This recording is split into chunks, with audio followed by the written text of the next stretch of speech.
ఇప్పుడు present పుంటమాంబ junction దగ్గర ఉన్నాం. ఇంకా నాకు తెలిసిన 15 మినిట్స్లో అయితే మేము వెళ్ళిపోవచ్చు, రీచ్ అయిపోవచ్చు షిరిడీకి. వచ్చేసాం. ఇదే మేము ఫస్ట్ టైం షిరిడీకి జర్నీ చేసిన ట్రైన్ అనమాట. ఇది ఫస్ట్ టైం గుర్తుండిపోవాలి కదా. మరి ఇక్కడ స్టేషన్లోనే మనకి సాయిబాబా విగ్రహాలు, అలాగే కృష్ణయ్యవి ఇలా చాలా ఉన్నాయి. ఇక్కడ స్టేషన్లోనే శివయ్యవి కూడా ఉన్నాయి. కానీ ఇక్కడ వద్దు, మనం షిరిడి టెంపుల్ దగ్గర కొనుక్కోవచ్చు. సో మనం అయితే బయటకు వెళ్ళిపోతాం. స్టేషన్ బయటకు వచ్చేసాం. Sainagar Shirdi. Finally we are at Shirdi. వచ్చేసాం. మార్నింగ్ 4:22 అయ్యింది. ఇప్పుడు మేము షిరిడిలో ఉన్నాం అనమాట. అది స్టేషన్. ఇప్పుడే బయటకు వచ్చాం. చాలా అంటే చాలా చాలా హ్యాపీగా ఉంది. మీరు నా ఫేస్లో చూడొచ్చు నా హ్యాపీనెస్ని.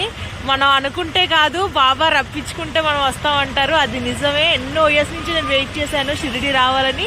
అది ఈ రోజుకి అయ్యింది.